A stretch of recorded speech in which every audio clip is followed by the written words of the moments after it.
Hello friends. आज हम CrPC के चैप्टर 34 डिस्पोजल ऑफ प्रॉपर्टी के बारे में डिस्कस करेंगे। इस चैप्टर में जो प्रॉपर्टी है जो पुलिस ने अपनी कस्टडी में ली है या कोर्ट की कस्टडी में जमा है वो प्रॉपर्टी, उस प्रॉपर्टी का क्या होगा, उसका डिस्पोजल कैसे होगा, उसके बारे में इस चैप्टर में बात करी गई।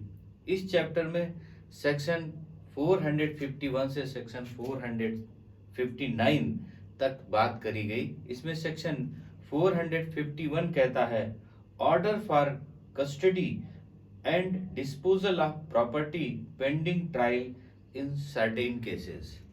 कुछ ऐसे केस जिनमें जो प्रॉपर्टी है विचारण के दरमियान उस प्रॉपर्टी जो अभिरक्षा में है वो पड़ी है, उसके डिस्पोजल के लिए हमको क्या करना है, कोर्ट को क्या करना है, उसके बारे में इसमें बताया गया।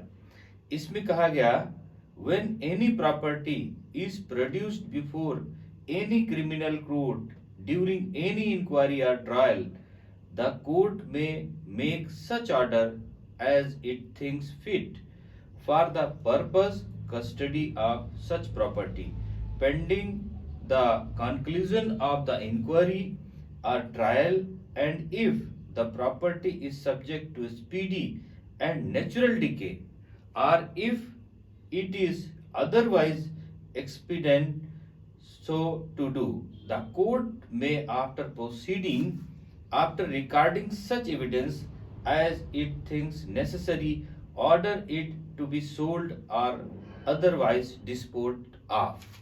जब कोई प्रॉपर्टी ट्रायल, विचारण या इंक्वायरी के दरमियान कोर्ट के कस्टडी में है तो वो कोर्ट उस प्रॉपर्टी के लिए जब इंक्वायरी या ट्रायल समाप्त हो जाएगा या वह प्रॉपर्टी जो त्वरित बयान वाली है, मतलब तुरंत नष्ट हो जाने वाली है या कुछ समय बाद वो क्षय हो जाएगी, तो उस प्रॉपर्टी का इंक्वायरी या जांच अभिलिखित करके लिखित में ले करके उसकी एविडेंस कलेक्ट करके उसे बेचने का या उस कस्टडी जिसकी ओरिजिनल उसका मालिक है उसके हक में सुपुर्द करने का आदेश जैसा कोर्ट फिट समझती है, जैसा कोर्ट उचित समझती है, वैसा कर सकती है।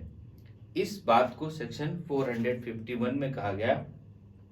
सेक्शन 452 कहता है order for disposal of property eight conclusion of trial.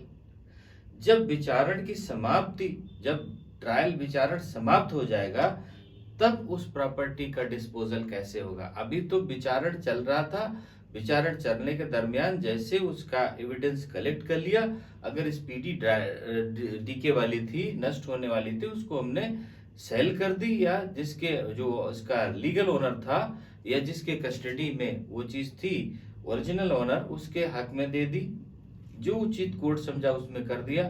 अब वही बात आती है, अभी तो ये विचारण 451 में क्या था, रिमेन था, बचा हुआ था।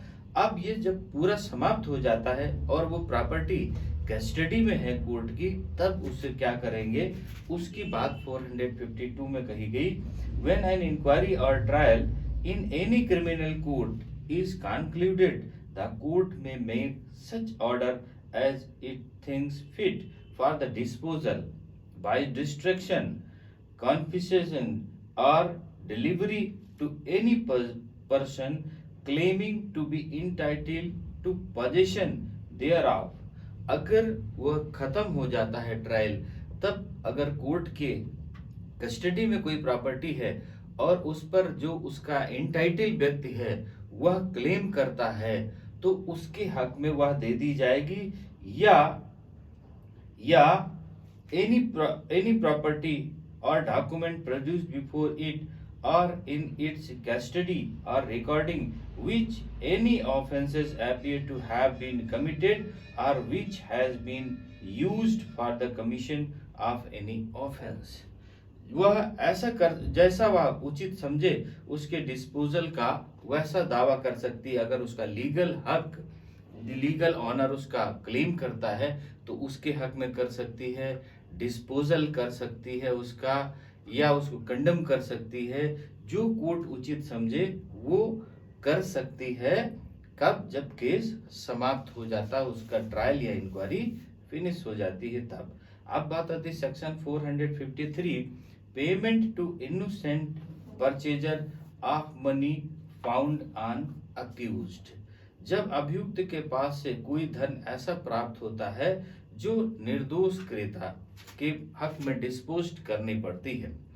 सपोज करते हैं कि कोई संपत्ति ऐसी है जो चुराई गई है, या उस चुराई गई संपत्ति की श्रेणी में आती है, और उसका ऑनर कोई है, लीगल ऑनर कोई है, और वह संपत्ति जो चुराई गई है, जो मिली है, वह कोर्ट की या पुलिस की कस्टडी में है, और वह व्यक्ति अगर क्लेम कर देता है गिरफ्तारी की जो जो जिसकी प्रॉपर्टी है, तो वह चुराई हुई संपत्ति उस व्यक्ति के हक में दे सकती है जिस व्यक्ति जो व्यक्ति क्लेम कर रहा है, जो उसका लीगल ऑनर है।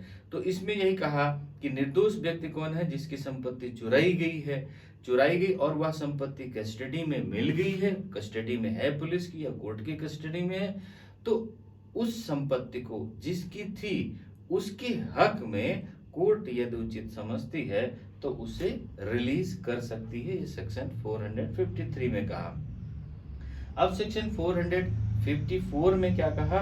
Appeal against order under section 452 और सेक्शन 453।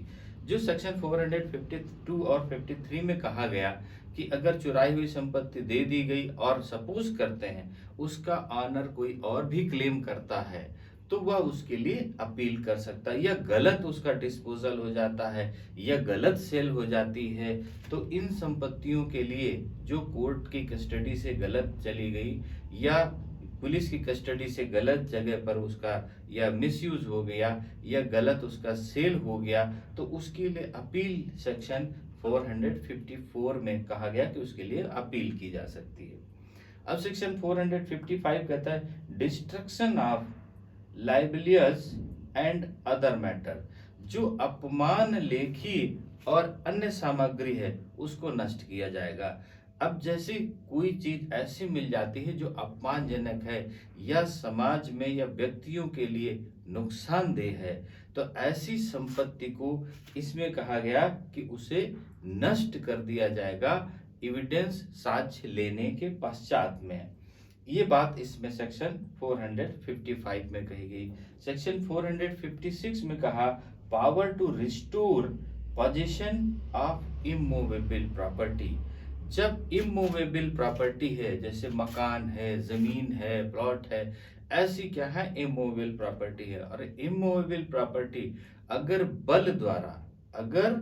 बल के प्रदर्शन द्वारा या बल द्वारा अभित्रास जबरदस्ती से किसी व्यक्ति की ऐसी प्रॉपर्टी जो अचल संपत्ति है उसे छीन लिया गया, तो जब एविडेंस और ट्रायल इन चीजों के देखते हुए और ऐसा प्रतीत होता है कि नहीं, कोर्ट मानती है कि इस व्यक्ति की ये ओरिजिनल मालिक ये है और इससे बलपूर्वक जबरदस्ती इस प्रॉपर्टी को छीना गया था, तो वह कोर्ट यदि चाहती है ऐसा कि ये लीगल ऑनर ये है और इसके हक में ये लैंड या जो इमूवेबल प्रॉपर्टी है उसे वापस कर देना चाहिए, तो सेक्शन 456 के तहत जो स्थावर संपत्ति है जिससे वह व्यक्ति बेकब्जा किया गया, वह व्यक्ति हटाया गया, उसे वह वापस दे सकता है, कोर्ट उसे वापस सुपुर्द कर सकता है।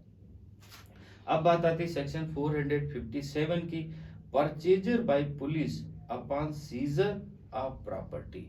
जो संपत्ति अभिगृहित की गई पुलिस के द्वारा उसे सेल करने की प्रक्रिया क्या होगी उसके बारे में सेक्शन 457 में कहा कि when ever the seizure of property by the police officer के द्वारा कोई भी प्रॉपर्टी को सीज कर लिया जाता है, to reported to a magistrate under the provisions of this court.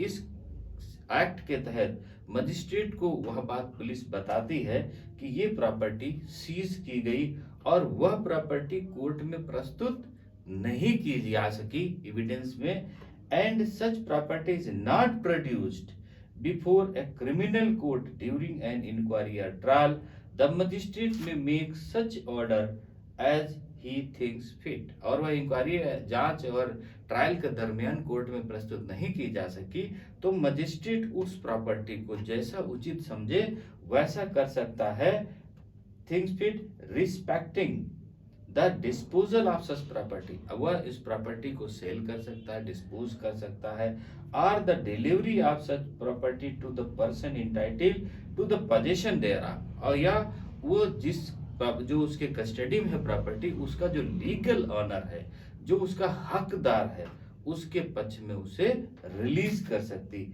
और if such person can not be ascertained respecting the custody and production of such property, उस प्रॉपर्टी को जैसा वह ठीक समझे वैसा कर सकता है मजिस्ट्रेट। अब बात आती है सेक्शन 458 की, procedure where no claimant appears within 6 month. ऐसी प्रॉपर्टियां जो पुलिस ने जब्त की हैं या पुलिस की अभिरक्षा में है या कोर्ट के कस्टडी में है और 6 महीने तक उस पर कोई भी क्लेम नहीं करता है, तो फिर उनका डिस्पोजल कैसे होगा उसके बारे में कहा। Order direct to the such property shall be at the disposal of the state government. राज्य सरकार उसको नीलाम कर सकती है, उसको डिस्पोज कर सकती, and may be sold by the state government, and the proceeds of such sale shall be dealt with in such manner as may be prescribed। और राज्य सरकार उसको जैसा चाहे वैसा उस पर कार्रवाई कर सकता है, उसको नीलाम कर सकता है, उसको सेल कर सकता है, और जो उचित समझे वो राज्य सरकार कर सकती है अगर 6 महीने तक उस पर कोई क्लेम नहीं करता है। अब बात आती सेक्शन 459 की, power to sell perishable property, विनश्वर संपत्ति। जो संपत्ति ऐसी है जो तुरंत क्षय हो जाएगी, नष्ट हो जाएगी, खत्म हो जाएगी, ऐसी संपत्ति को सेल करने का पावर, ऐसी संपत्ति को सेल करने का पावर 459 में दिया गया। If the person entitled to the possession of such property is unknown or absent and the property is subject to speedy and natural decay, वो तेजी से, और उसका गुण ऐसा है कि वो प्राकृतिक डिके हो जाएगी, नष्ट हो जा सकती है, स्वयं नष्ट हो सकती है।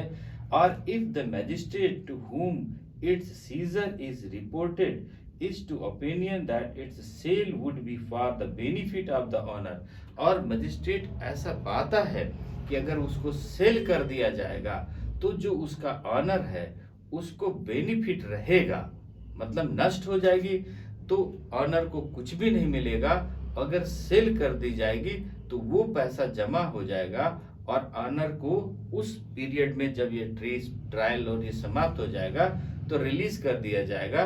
तो ऐसा अगर उसको बेनिफिट लगता है तो मजिस्ट्रेट जैसा उचित समझे वैसा उस प्रॉपर्टी की वैल्यू के हिसाब से उसे सेल कर सकता है। ये बात सेक्शन 459 में कही गई। तो अभी इस चैप्टर में, चैप्टर नंबर 34 में सेक्शन 451 से सेक्शन 459 तक कि हम जो प्रॉपर्टी कस्टडी में है पुलिस की या कोर्ट की कस्टडी में है, मजिस्ट्रेट की कस्टडी में है, उसको कैसे सेल करेंगे, कैसे उसको जब्त कर सकते हैं, कैसे उसके लीगल ऑनर को हम वापस कर सकते हैं, उसके हक में रिलीज कर सकते हैं, इसके बारे में डिस्कस किया गया। अब इसके नेक्स्ट पार्ट चैप्टर 35 में हम उसके बाद इसके नेक्स्ट पार्ट में डिस्कस करेंगे। ओके, थैंक यू, जय हिंद।